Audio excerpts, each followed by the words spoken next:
एक मुद्दत से मेरी माँ नहीं सोई ताबिश।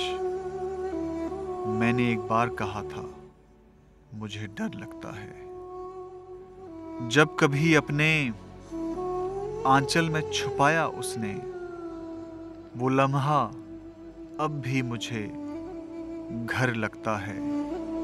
मैंने झूठ से रूठ के मांगे पैसे, बोली बेच डालो ये कंगन दिन भर लगता है।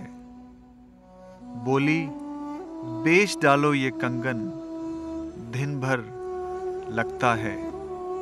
दिन भर की मुशक्कत से मुरझाया हुआ चेहरा तेरी गोद में आता है तो तर लगता है। नामो ज़र दीनो दिल जो भी कमाया मैंने, माँ बस तेरी दुआओं का समर लगता है। इधर दिल नहीं लगता।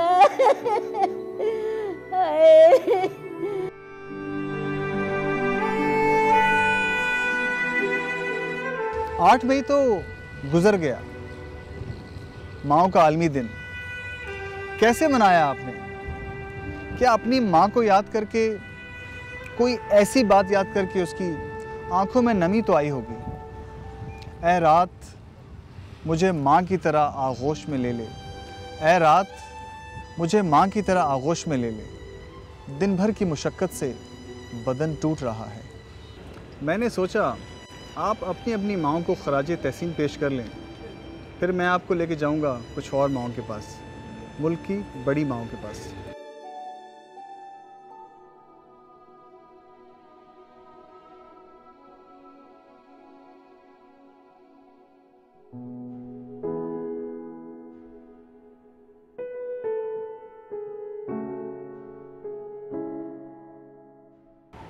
कहाँ से शुरू करूं, कैसे शुरू करूं, क्या बताऊं यार। इससे बढ़कर बदबख्ती शायद ही किसी बदबख्त के वक्त में लिखी गई हो। उसने माँ को घर से निकाल दिया। जिस माँ ने तुम्हें कभी गोद से नहीं निकाला, उस माँ को घर से निकाल दिया। मेरा इत्थे कोई नहीं।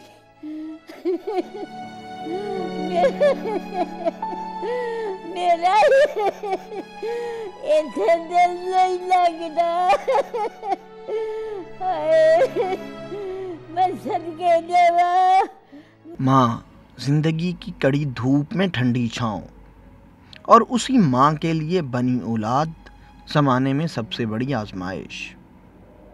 जब औलाद को पाल पोस कर जवान किया जाए और वो अपने बूढ़े वालिदैन को घर से निकाल दे, लाहौर की एक माँ हलीमा बीबी के नसीब में भी ऐसी ही आजमाइश देखना लिखा था।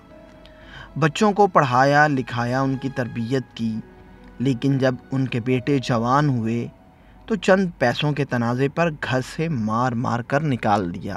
उन्हें आख्या मैं तेरियां लत्तां ना भन्न दांगा। उन्हें उठो फुटबाल फड़ के एक भी मार बाजू ते, दूसरा भी मार बाजू ते। ओदी भरजाई ने जफ्फे विच लैके बाहर कढ़ दिता। कूंडे खान गए सां, हाली नसीब नहीं होए कूंडे, ते गल हो पई। वो उधर चला गया, मैं धी कोल आ गई। मेरी धी ने आख्या जीम मां नूं मारिया ही?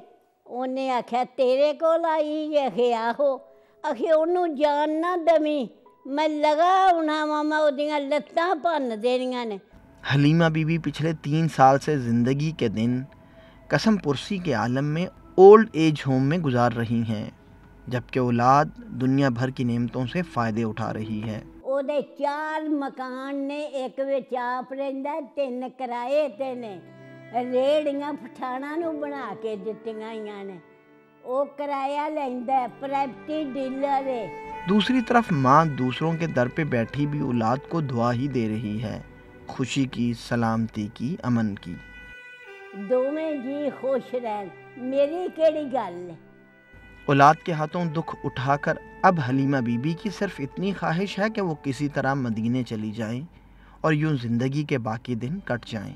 या परवरदिगार मैनू खाना काबा विखा दे, या परवरदिगार मैनू मदीना मुनव्वर विखा दे, या परवरदिगार मैनू मस्जिद नबवी दे विच खलोते मावां ਧੀਆਂ ਨੂੰ ਹਰਾ ਗੁੰਮਸ ਵਿਖਾ ਦੇ ਯਾ ਰੱਬੇ ਆਲਮੀਨ ਮੇਰੀ ਜੰਨਤੁਲ ਬਕੀ ਦੇ ਵਿੱਚ ਮਰਲਾ ਨਸੀਬ ਹੋਵੇ या रब्बिल आलमीन मैं जावा मैं मुड़ के ना आवा। ओल्ड एज होम में मौजूद दूसरी माएँ भी हैं जो ज़िंदगी को कैद की तरह काट रही हैं।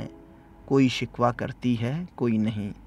वो जगह नहीं थी रहने के लिए वहाँ, उनका मकान बन रहा है, बन जाएगा तो मैं चली जाऊँगी। अल्लाह पाक के हाथ में है, जहाँ वो रखें, जहाँ वो हमें खाने के लिए दें, जहाँ वो अल्लाह का जो हुक्म होता तो वो ही है। हमारे बस में हो तो हम एक मिनट भी ना इधर रहें और हम अपने किसी महल में चले जाएं किसी घर में अच्छे से चले जाएं, लेकिन नहीं, अल्लाह का जो हुक्म है वो ही है। घर से माँ को निकाल दिया यार, घर से निकाल दिया। बस दुआ करें ऐसे बच्चों को माँ दिल से ना निकाल दे, वरना बचत नहीं है बॉस, ना यहाँ और ना वहाँ।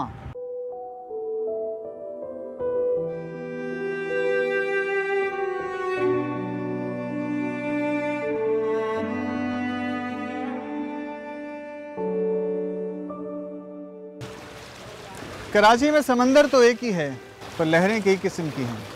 समंदर की तो है ही, एक लहर टारगेट किलिंग की भी है। ऐसी ही की लहर का निशाना बनी एक माँ। चलें उसी माँ के घर चलते हैं। इतनी दूर क्यों है माँ, बताना राज क्या है माँ, बुलाता हूँ तो आजा माँ। नूरानी बस्ती कोरंगी के इस छोटे से घर में नूर आलम और उनकी अहलिया शमसुन निहार की पूरी दुनिया आबाद थी, मगर अब इस घर में गम के साए नजर आते हैं। शमसुन निहार औरंगी टाउन से अपनी बेटी और दामाद से मुलाकात के बाद बड़े बेटे रशीद अहमद और छोटी बेटी साइमा के साथ घर वापस आ रही थीं कि बहादुराबाद के मकाम पर नामालूम दरिंदा सिफत दहशतगर्दों की गोलियों का निशाना बन गईं। मैं गाड़ी जब चला रहा था, अम्मी बोला 1 सेकंड के बाद बेटा मेरे को गोली लगा सर। फिर मेरा जिस्म काम करना छोड़ दिया, मैं खुद बेहोश की तरह हो गया सर। जैसे जिना में पहुंचे डॉक्टर वालों ने बोला आपका माया इंतकाल हो गया।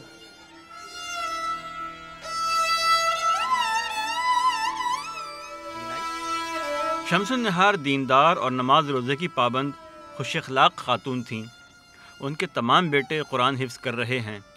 शमसुन निहार का हर अजीज़ उनकी तारीफ़ करता और उनकी कमी महसूस करता नज़र आता है। माशाअल्लाह बहुत अच्छी थी और पूरे इलाके वाले इनकी तारीफ़ करते थे और पूरे इलाके वाले इनके घर पे आके इनसे बात करते थे। नमाजी थे, कुरान पाक की तिलावत करते थे, यानी पूरे इलाके वाले इनको जानती है कि कैसे औरत है ये। अखलाक में तो बहुत अच्छी थी, हर कोई भी मसला हो गया तो हर किसी को समझाता था बैठा के, बेटा ऐसा नहीं करो ऐसा नहीं करो, और नमाज एक वक्त करनी छोड़ता था। शमसुन निहार के घर में उसके सलीक़े की अक्कासी नज़र आई। दीवार के साथ बने रैक पर करीने से रखे बर्तन शमसुन निहार के सुघड़पन की गवाही दे रहे हैं। घर के सहन में नूर आलम एक रोज़ पुराने अखबार में बीवी की मौत की खबर पढ़कर शायद यह यकीन करना चाहता है कि उसकी शरीक हयात वाकई अब इस दुनिया में नहीं रही। हर शौहर की तरह उसे भी बीवी याद आती है। ये तो बहुत अच्छा था, बहुत अच्छा था, नवाज़ी आदमी। शमसुन निहार के बच्चे अब कभी माँ का लम्स महसूस नहीं कर सकेंगे। उसकी छोटी बेटी साइमा तो अभी मौत के बारे में कुछ जानती भी नहीं। इन बच्चों के चेहरे हुक्मरानों से सवाल करते हैं कि इन्हें किस जुर्म की सज़ा दी गई है। कभी सोचा है आपने कि आप सोकर उठें और माँ ना हो, माँ मर जाए, जैसे शमसुन निहार।